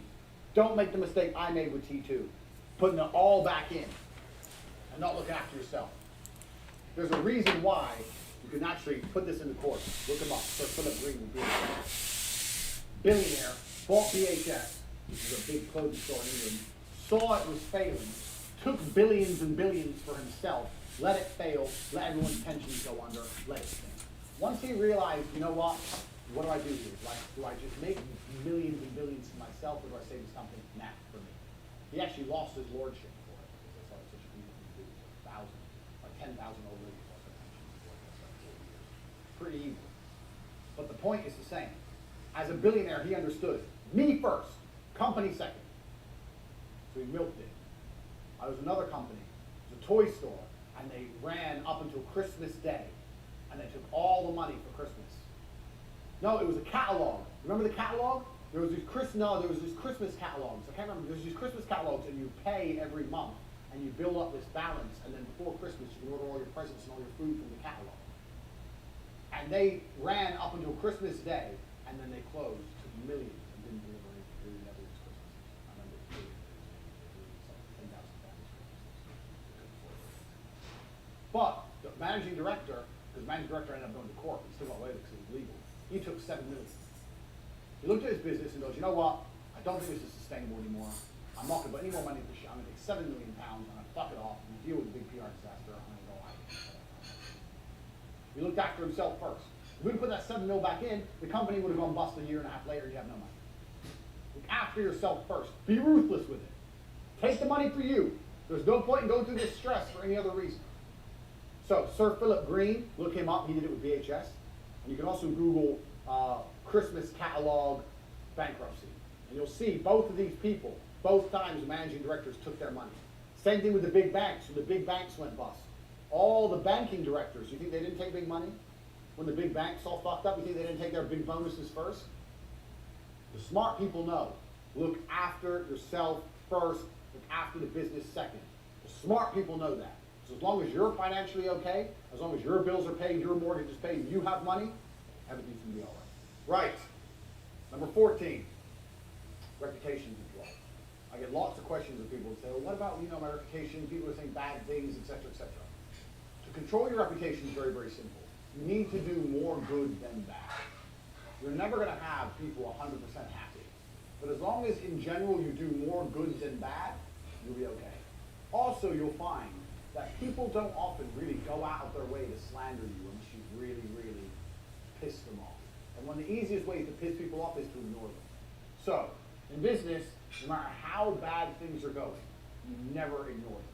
Even if they're blowing up your email and messaging you non-stop, I'm unhappy, I'm unhappy, I'm unhappy, try and find a solution. People only get worse and they only get bitter if they're ignored. Because if they're emailing you, then they're not writing all over blogs and forums and making their complaints public.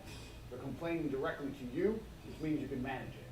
This is another very important thing about business. Everything I've taught you so far, you obviously see there was some struggle along the way.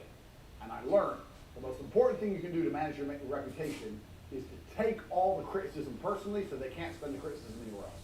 So if someone has any kind of problem, contact them and say, hey, you got a problem, let's talk about that, see if we can work something out, blah, blah, blah.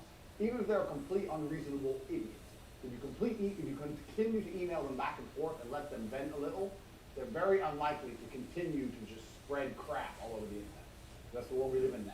It's easy to find customers with the internet, and it's easy to lose customers with the internet. So for reputation control, make sure you're prepared to speak to people even when they're being dicks. That's point 14. Point 15, and this is very, very important. This is going to be a major way you should change your thinking in regards to business.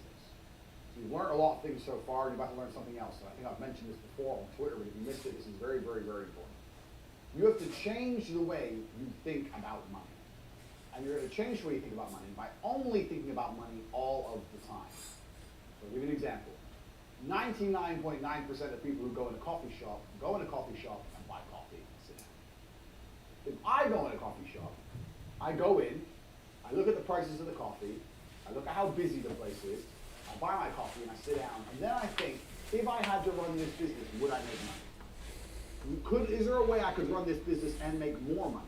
How much do I think the rent is in this establishment? How much are these coffees? How busy is it here? Do they sell cakes and sandwiches to make extra revenue? Who are the main customers? Well, it's mainly businessmen. You see, there must be a business district across the road. Why are the waitresses or why are the people who work here not hot young girls to attract men to come here? That's the main customer. Think outside the box and look.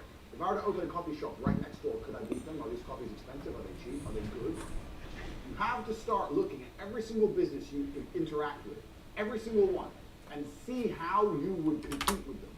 Or if you had to run their business and you believe you'd make a profit. Because what you'll often find is you'll see there's a lot of people making mistakes and you think you can probably do better and you might be able to beat them. So you need to sit, and when you're going through your normal life, you're having your coffee, you're sitting in fucking Starbucks, whatever. Obviously competing with a multinational like that is very difficult. But any business you interact with, just start training your mind to view their business, how you believe it works, everything from rent, overheads, the product, the profit margin, whether you think you can sell more, any tips or tricks they're missing, everything from start to finish. Just have a look and see if you can work it out. You'll be surprised how much you learn about business self-taught. I do it with every bar I'm in, every restaurant I'm in, every coffee shop I go in, everything. Even simple things, like even things I know nothing about, like a mechanic. I don't know anything about fixing cars. Still, I look at the amount of cars they have around, I look at how much they charge me for my time, how much the labor is, how much I think they're charging the low-level workers, where's the big boss, how much is he making. You need to start thinking about money and thinking about businesses like this. Every time you interact with one, you need to analyze it. And your analysis will get better and it'll get more precise. Obviously, there's some information you don't know. You don't know exactly what the money is. You can estimate it. You should be able to estimate it. So this is one of the really important mind hack I teach anyone who's getting up to get serious about hustling and making money. You need to start approaching looking at all businesses this way. Because what's going to happen is when you eventually open your own business, there's going to be some lessons that you identified, some mistakes you identified in the previous businesses that you're going to make sure you don't make. Whether you're opening a coffee shop or an online company, it doesn't matter what it is. You're going to identify the mistakes. You're going to change them. So even next time you buy something online, Most websites nowadays are extremely streamlined. But still, if you identify a problem with the website, if you identify a problem with the email that comes afterwards, if you're unhappy with a particular aspect of customer support, if you don't like the packaging it comes in, whatever. Analyze everything and remember everything, because you use this stuff for your new company. So this is a very important mind hack. This is something you need to do permanently as a matter of habit. It's what rich people do. When they're sitting around money being made, or they're sitting around money being exchanged, because money's never made, money's only exchanged. When they're sitting around and they see money being exchanged, they work out exactly how and why and who's benefiting. This is something you need to start doing as a matter of habit. It's extremely important. Right, number 16. If you're working a job, you need to identify all the ways in which you can do your job better. A lot of people work their jobs and they don't try very hard. We've discussed this already about how lazy employees are. If you're an employee right now, you're probably lazy. So, you're working a job, you're not trying your best. Make a list of all the ways you could improve how you do your job. You can work faster, you can make more phone calls, you can care more, X, Y, Z. You can do the entire 9 hours without super long bathroom breaks where you disappear to sit on your phone, whatever, whatever. Make a list of all the ways you can improve the way you do your job. Then ask yourself why you don't do it. Why don't you work at 100% of your capacity? And the main reason is probably going to be because you're not incentivized to do so. I don't know about your job. Obviously, this is the Hustlers University. We're going to teach you how to make money outside of your job. But if you're in a job right now, the fastest way you can do to get a pay rise or increase your money is literally to sit there and think, I need X, Y, Z to be incentivized to do this job properly. I think you'll be surprised how often you can go into your managing director or your, especially for smaller companies, your boss's office and say, look, here's the deal. I want to do X, Y, Z, X, Y, Z, X, Y, Z. I think it's going to make us a lot of money. I just want to say, if I'm right and it pulls off, let me prove myself first. Let me make the money first. But if the money starts rolling in, that's when I'm going to be rewarded for it. They'll say, oh, okay. They'll call your bluff because you promised them money. When you go in there and you say that, all you've done is say, look, I want to make you some money. You say that to them, let the money start coming in, and they'll often reward you for it. If you're not doing your job to the best of your ability, then you need to be doing something else. And if you're not doing the job to the best of your ability, you need to be using that time to start something on the side. So my work history, as you can tell, is very varied. For a long period of time, I worked, when I say long, about a year, I worked for a company called N2. N2 sold web advertising. It sold advertising, websites, SEO, Google AdWords, all that kind of thing. So we would call up companies and convince them they needed a new website, or they needed SEO, or Google AdWords, or hosting, blah, blah, blah. So it was like an online advertising agency. This is a few years ago. At the same time I was working there, this is the company when I read Wikipedia 3 days a week. At the same time I was working there, I was pissed off that I wasn't a business owner anymore. I kept remembering T2 and all the mistakes I made at T2, and I wanted to start a television advertising agency again, but I couldn't afford to quit this job, and I also knew that it was going to be very, very hard to sell television advertising like I did a few years before, because this was, when I was selling it before, was just before the big credit crunch. Remember that? Now we're in the height of the credit crunch, so it's going to be very difficult to get money out of people. So I decided to start a company anyway. I started a television advertising company called Vixels. I looked at the word pixels, I changed the P to a V. Doesn't make any sense. Vixels television advertising, and what I would do is, my brother would pitch television from home, and I would still work my normal job, and in between not doing any work in my normal job, I'd provide leads and fulfill leads, etc., etc. So not only am I working a normal job, I had another company on the side at the same time. And what was good about this is, if I went to a company to give them a website, and it was a particularly big company, and a company I think could afford TV, then I pitched them for Vixels on the side. I'll tell Tristan to call them and pitch them. So simultaneously as doing my job, I was running another company. Now Vixels never really took off. I landed 3 or 4 deals. I maybe did 200-300 grand, which isn't a lot of money to me now, but 200 or 300 grand is a lot of money to most people in a year from a company. So instead of just sitting at my job doing absolutely nothing, I was doing a lot of nothing. I was reading Wikipedia. But I was also doing as much as I could for my own company on the side. So if you have a job right now, don't quit your job. People say to me all the time, oh, I need to quit my job. No, you don't. You don't need to quit your job. I guarantee there's enough time in the day for you to work your job and work your side hustle. Guaranteed, because you're lazy and you don't do shit in your job anyway. You have all the time you need to continue with your job, get your side hustle rolling. When your hustle's rolling and you know the money's coming in, then quit. You don't need to quit your job at the same time. So people say to me all the time, well, should I quit my job? And the answer is often no. You don't need to quit your job until you've been through and you've sorted out all the things you've already been over so far in this university. Is money coming in? Why would you quit your job? Is money coming in? Yes or no? No. Well then why would you quit your job? I showed you already how easy it is to get money flowing in. Get the site online, bang, bang, bang, get the money in. even if none of the fulfillment is ready. So if money's not coming in, you don't need to quit your job. No, you need to do everything at the same time. You can get money rolling in first before you consider ducking out of a job, sitting around at home, and being broke. So that's a very important key thing about jobs. I get asked that all the time. Next point, and this is a very important one. People, and I make this very, very clear, people do not buy on price. You do not want to compete on price. For whatever company you're going to run, you do not want to compete on price. T2 competed on price, and okay, it lasted a while because of speed, but even nowadays, that would be much harder to do, and I'll tell you why. The people who compete on price are going to beat you. So if you go to Amazon.com, look at the phone cases for 89 cents for the case and delivery, and it's coming all the way from fucking China. How do they make money on that deal? I don't have a clue, but they managed to pull it off. There's too much Southeast Asian and Asian production now. Everyone's producing everything so cheap. There's no way you're going to win on price. You need to sell on brand. Here in the West, living where we live, that's our advantage. We have the whole idea of branding and quality and reputation. These are the things you need to sell on. You do not want to sell on price. You don't want to price people out of the market. But when you're sitting there looking at your prices, you don't want to sit there and go, well, you know, I want to make it really affordable. I really have never experienced that.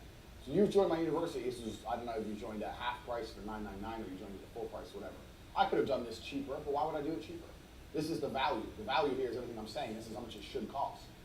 So you can't just be looking to sell things as cheap as possible. I see a lot of guys, especially the Twitter gurus, loads of them are selling ebooks for like $17 or $13. How are the fuck you gonna get rich off $17 ebooks? You're not. So if that's the only price people will buy from you at, then that shows your brand has no strength, no reputation. Because if you had genuine strength and reputation, you could sell at a real price. So where your price point lies says a lot about who you are as a person. Do you want to be fucking Lambo? I'll write Lambo down, so I like that word. Or do you want to be bullshit? This is where all the ebooks, the little ebooks are. This is where I am. Why can I sell more than them? Why can I sell for a much higher margin, a much higher price? Because I have a reputation, and I provide a better quality product. So when you're looking for whatever you're going to do, whatever you're going to launch, when you start putting prices out there, if you put it up high and you're not selling, and you find yourself really reducing the price to try and get sales, that says a lot about who your reputation is. You need to do some reputation management. You need to build your reputation, build your credibility, build on the point that you're an expert in your field. And as you do that, your price will increase. That is the easiest way to make more money. Because there's only a certain amount of customers in the world. Let's say there's only 100 incels who are going to buy a book about how to fuck today. There's only 100 of them. It's the only people on Twitter who are going to buy a book about how to fuck today. So the easiest way to make more money is to charge this 100 people more money instead of trying to find more people. Especially with Twitter, because if you're selling on Twitter, Twitter following doesn't grow that fast. Your Twitter followers may not be that big, and if it, even if it is, let's say minus 30,000, they don't grow very quickly. You get shadow banned, takes a long, long time.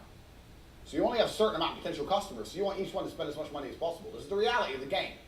So if you're selling shit cheap, like a lot of these Twitter guys do, that's because they're cheap and they're lame. They're lame. Never sell on price. Also, you'll have more problems and more complaints from people who buy cheap things than people who buy expensive things. And the reason is because people who buy expensive things are getting Lambo quality, like you're getting here, all the information I'm giving you. People who buy the cheap things, they're just buying it because it's so cheap. They don't believe in the person. They're just like, oh, what's the worst I can do? I'm only losing $13. But then they'll still feel pissed off when they realize it's garbage. So your number one goal, your number one aim in whatever business you do is to constantly be increasing prices. You need to be looking to constantly increase the price. And the way you do that is by constantly building on your reputation. That is how it goes. Even if you have to start off with a lower price, you need to always increase the price. You should never get to a point where you've priced yourself out. People don't buy on price. People buy what they want. If people want something, they're going to buy it. There's a whole bunch of expensive shit that people buy. Trust me, because they want it. So you have to make sure that people want your product. Do not be one of those, well, I'm the cheapest on the market, guys. That never works well. It gives you a bunch of dickhead customers and it stops you making any kind of serious money. Bullshit. Don't do it. Next. You need to learn to shut up and listen. This is a really important point for business. Super important, because it's something I see a lot of people make mistakes with. I'm going to destroy my beautiful diagram here. Right. Most people, once they start a business, won't shut the fuck up about their business. I know so many people who are making money, and yeah, they're making money. But as soon as you start talking about money, all they talk about is how they make money, their business, how smart they are, ego investment, how great they are. That is not going to teach you anything. You only learn by listening. So whenever I'm around people who are making money, I don't talk about money. I mean, it's different if they're friends of mine, I've known them for a long time, we're interacting. But I mean, if I'm meeting people and they're businessmen and everyone's talking about how they're making money, I shut the fuck up and I listen. Because anyone who's making money, one way or another, knows something you don't know. There's a lesson everywhere. So when you interact with someone who's rich, you have to say enough to convince them to talk. But don't talk too much yourself. The more you talk about your own business and how you do things, the more time you've wasted. You already know your own business, you already know how you do things. Maybe if you're asking him directly for feedback, yeah, I do this, what do you think of this? But if you're bragging, blah, blah, and I'm this, and I turn over this, you're just wasting time. Let other people talk. Learn from other people who are making money. Even if they're in an industry which is completely different to yours, it doesn't make a difference. Shut up and listen, because somebody knows something. Even Dan, who I ran T2 with. Dan was a crackhead. Dan taught me shitloads about advertising and shitloads about sales. He taught me loads of things. This guy's got a fucking coke problem. It's out of his mind, and he taught me things. There's nobody you cannot learn from. You can learn from anybody who understands anything about either sales or making money. So you prepare to shut the fuck up when you interact with these people and sit and listen and adopt it. Be super prepared. Next. I'll tell you another little thing to do with T2, actually. We had T2, and we had another company called Angel. So we had another company called Angel TV. And what we do is, we pitch TV companies as normal, and if we ever had a company which was really close to doing it, but for some reason just wouldn't go over the edge, wouldn't buy, then we'd call them up and pitch them from Angel for a tiny bit of a discount. So let's say we're pitching someone at 19 grand, we're trying to get them, they won't do it. Then we call them up from Angel and say, hi, we have a one-time special offer, 18,000. And try and close them that way, even though there's no profit. But the point is, that's another little thing you consider, another little business tip. If you have a company like that, if you have a partner, a business partner, or you have some members of staff that they perhaps wouldn't interact with if they're talking to you in the initial organization, if you're really trying to get this order and you just can't get it in, you can always try and pitch to some other company to do business that way. I know a lot of people who are doing that, I won't say who, lots of different industries who are coming along, trying to close the business, closing a lot, but those stubborn motherfuckers are coming along with another company and scooping them up. Keep that in mind. It's something else you can write down and think about. We'll come back to Angel later on in the university curriculum. Next, attention is free advertising. So you need to get good at getting some attention, somehow. I get attention, some don't. You need to find a way to get attention. Because all advertising is buying attention, which is fine. But buying attention is more expensive than getting attention for free. And when I say for free, I mean free financially, because getting attention is still going to take time and money. But you need to find a way to get attention. I think you already understand this. You already understand viral marketing, no such thing as bad press, blah, blah, blah. But finding a way to get attention is a fantastic way to start generating money. Now, what most people do is, you see a lot of people, they find ways to get attention, but they don't monetize it. So for this, I'm going to put in an example of my Star Wars thread. We're going to start putting it on the screen now. When you look at my Star Wars thread, I said something that pissed off the nerds. You see, I pissed off the nerds. Started to go viral, started to get traction. And for every single tweet afterwards, all I'm trying to do is promote my website. I'm doing it in a funny way. I'm doing it in a way that annoys them. I'm doing it in a way that's going to get some interaction. But I'm still trying to promote my website from start to finish. That is the end goal. Get attention, and then do not be afraid to shamelessly sell. You have to find a way to get some attention first. Now, that's not easy in the modern world, because everybody's vying for each other's attention, especially on the internet. Everyone is competing for attention. But attention is key. So finding a way to do it is important. I had a guy who had a, this is the most simple, stupid example, but it's true. He had one of these guys in Romania, and they racked cars, and they're in an industrial state.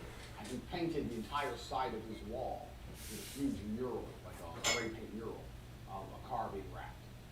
And I said to him, that was badass, how much did it cost? He goes, it cost me $3,000, but it's increased my business big time. I made all my money back. So why? Because people look at it creative and they want to work. You got attention. You fucking paint this wall. Anything it takes to get attention.